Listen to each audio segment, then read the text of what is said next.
Next article है कि क्या आरटीआई का टर्न है अब मर्डर होने का, ठीक है।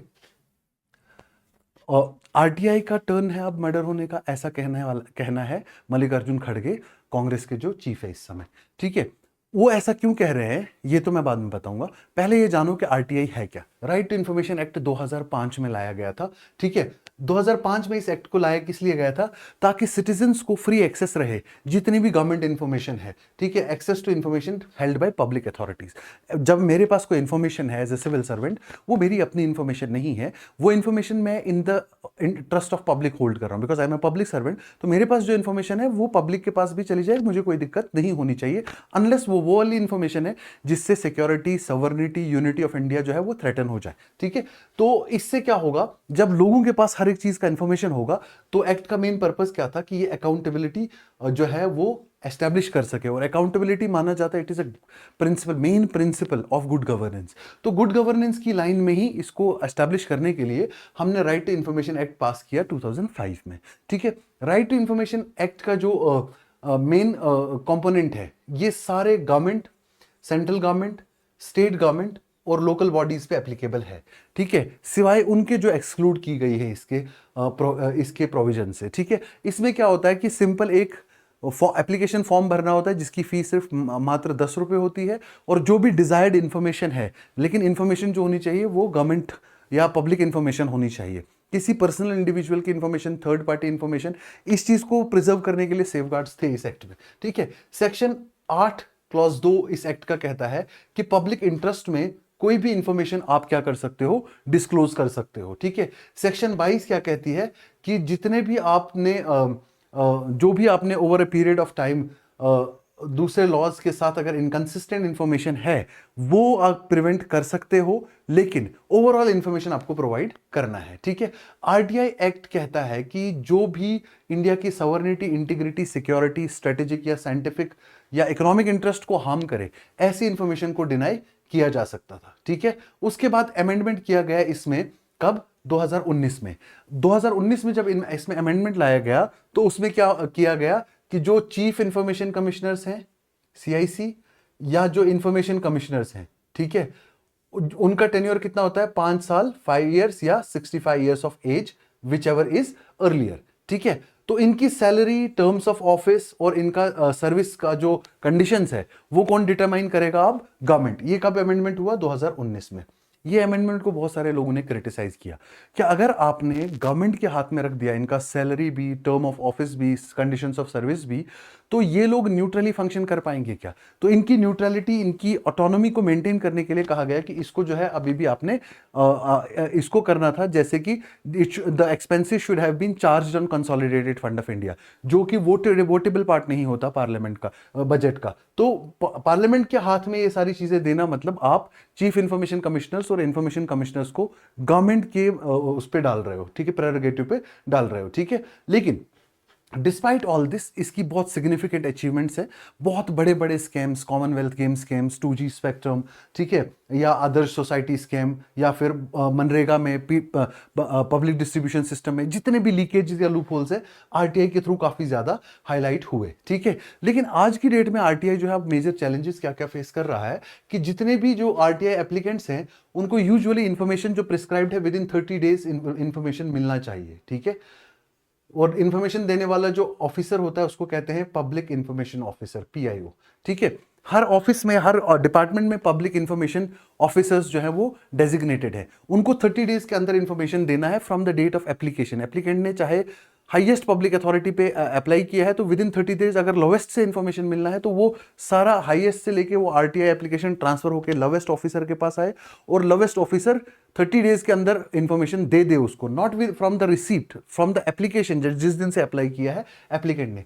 अगर पब्लिक इंफॉर्मेशन ऑफिसर नहीं देता information with in designated period of time, तो फिर क्या होगा, फिर इसमें वो जाएगा फर्स्ट एपीलेट अथॉरिटी, अपील में जाएगा फर्स्ट एपीलेट अथॉरिटी, और फर्स्ट एपीलेट अथॉरिटी से भी अगर उसको सोल्यूशन ना मिला तो फिर वो जाएगा सेकंड एपीलेट अथॉरिटी और final appellate authority, final appellate authority, तो फाइनल अपील में जाएगा, ठीक है, जो यूजुअली चीफ इंफॉर्मेशन कमिश्नर होता है।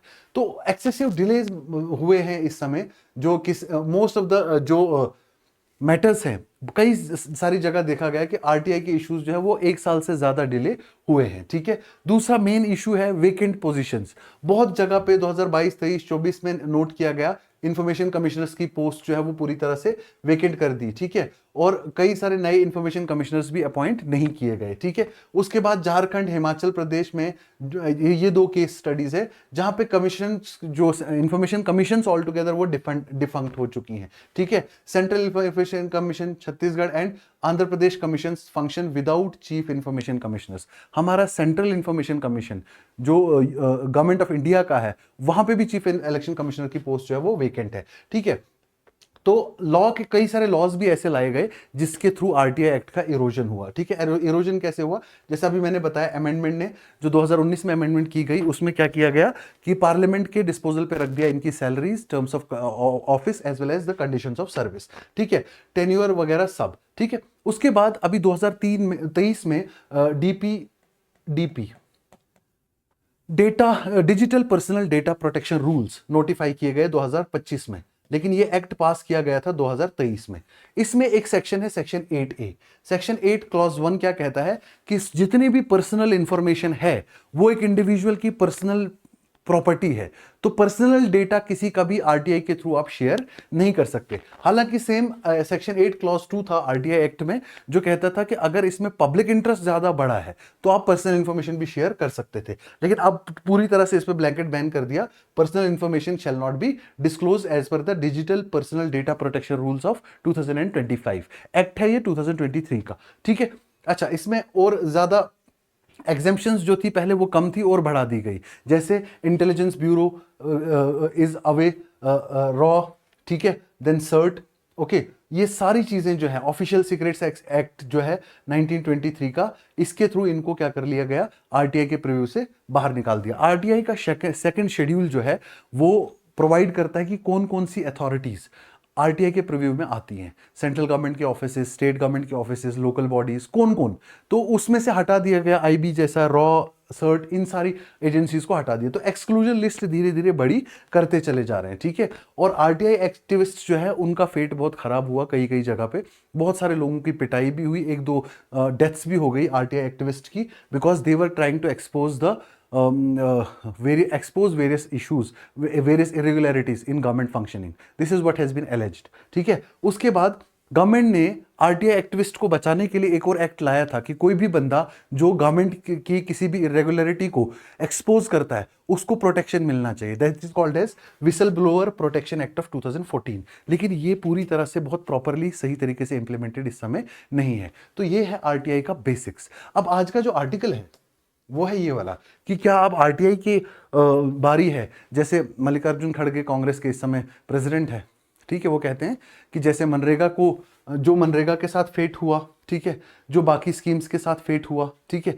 तो क्या अब आरटीआई के साथ भी वही फेट होने वाला है। ऐसा वो क्यों कह रहे हैं, क्योंकि इकोनॉमिक सर्वे ने क्या कहा कि आरटीआई एक्ट को री एग्जामिनेशन की जरूरत है। री एग्जामिनेशन की जरूरत क्यों है, क्योंकि इसमें कई सारी कॉन्फिडेंशियल रिकॉर्ड्स हैं, confidential service records. There are various confidential service records and there is also exploratory और ड्राफ्ट पॉलिसी रूल्स। वो पॉलिसी जो अभी पूरी बनी नहीं है, अभी ड्राफ्ट के फॉर्म में है, बाहर नहीं आई पब्लिक डोमेन में, लोग आरटीआई के थ्रू वो पॉलिसी बाहर निकाल लेते और उस पर प्रोटेस्ट करना शुरू कर देते। तो ऐसा जो ड्राफ्ट पॉलिसी रूल्स हैं या जो कॉन्फिडेंशियल सर्विस रिकॉर्ड्स हैं उनको जो है एग्जेम्प्ट किया जाना चाहिए आरटीआई के अंडर में, ठीक है। और उसके बाद ये कहते हैं कि मल्लिकार्जुन खड़गे साहब कह रहे हैं कि ये पब्लिक अकाउंटेबिलिटी को डाइल्यूट करने के लिए एफर्ट्स है। क्या है, पब्लिक अकाउंटेबिलिटी को डाइल्यूट करने के लिए एफर्ट्स है। और उन्होंने 2-3 केसेस और भी फ्लैग किए हैं। उन्होंने ये भी कहा कि आरटीआई जब से 2014 में अभी वाली गवर्नमेंट पावर में आई है तो उसने कहा कि 26,000 से ज्यादा आरटीआई केसेस जो है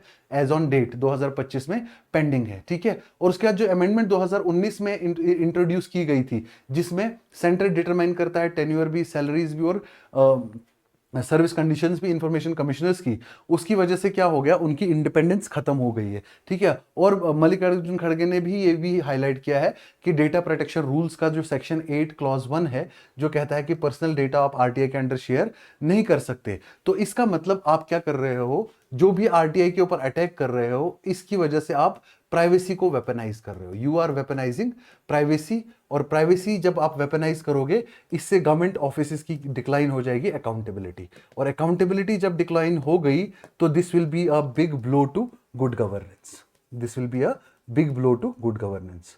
सो अभी देखते हैं अगर आरटीआई में कोई चेंज आता है तो वी विल डिस्कस फर्दर, लेकिन एज ऑन डेट हम ये मैं इस चीज से एग्रीड हूं कि जो इंफॉर्मेशन कमिश्नर्स की पेंडिंग बैकलॉग वैकेंसीज हैं, ठीक है, वो वैकेंसीज जो है वो हो जानी चाहिए फुलफिल। चीफ इंफॉर्मेशन कमिश्नर की वैकेंसी जो है वो दिसंबर 2025 तक फुलफिल नहीं हुई है, ठीक है। उसके बाद उसने कहा कि पिछले 11 सालों में ये 7वीं दफा ऐसा हुआ है कि जब चीफ इंफॉर्मेशन कमिश्नर की वैकेंसी को वेकेंट रखा गया है, ठीक है। Very good article, please read it. Article as per से उतना सही नहीं है, लेकिन जो बेसिक्स के साथ मैंने बता दिया, तो बेसिक्स और ये एडवांस मिला के बहुत अच्छा आर्टिकल हो गया। आरटीआई इसमें मुझे लगता है पूरा आपका कवर हो जाना चाहिए।